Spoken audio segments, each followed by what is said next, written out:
మేము తెలియజేసుకుంటున్నాం.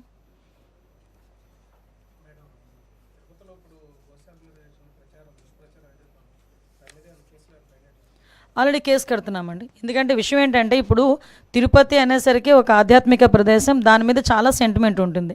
తిరుపతిలోని ఎక్కడైనా ఏదైనా చిన్నది అంటే మాంసాహారం ఎక్కడ దొరికినా, ఒక సిగరెట్ దొరికినా, లేకపోతే ఏదైనా మద్యపానానికి సంబంధించిన అంశాలు ఏమైనా దొరికినా కూడా భక్తుల మనోభావాలు దెబ్బతినే పరిస్థితులు ఉంటాయి. అటువంటి సిచ్యువేషన్స్లో ఒక అబద్ధపు ప్రచారాన్ని నిజం చేయడానికి వాళ్ళు చేస్తున్న ప్రయత్నాలు, సాక్షాత్తు ఇంతకుముందు ఆ తిరుమల తిరుపతి దేవస్థానం చైర్మన్ చేసిన వ్యక్తి బయటకు వచ్చి ఆ తిరుమల తిరుపతి దేవస్థానం తాలూకా ప్రాధాన్యత, దాని తాలూకా సెంటిమెంట్ తెలిసిన వ్యక్తిగా ఆయన అటువంటి కామెంట్స్ చేసేటప్పుడు ఆయన సెన్స్ పనిచేయాలి, చిత్తశుద్ధితో ఉండాలి. ఎందుకంటే ఇది దేవుడితో కూడుకున్న వ్యవహారం, దేవుడికి సంబంధించిన వ్యవహారం.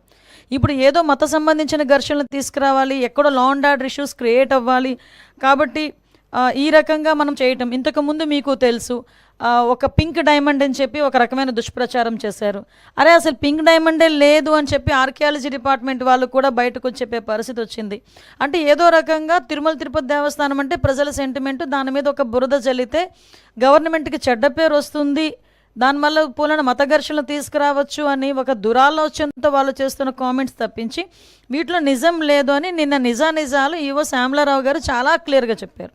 ఎంత దౌర్భాగ్యం అంటే అక్కడ ఈవెన్ ఆ గోశాలకి 2023 నుంచి విజిలెన్స్ అధికారులని కూడా లోపలికి రానివ్వని పరిస్థితి, అంటే లోపల ఏం జరుగుతుందో కూడా తెలియని పరిస్థితి.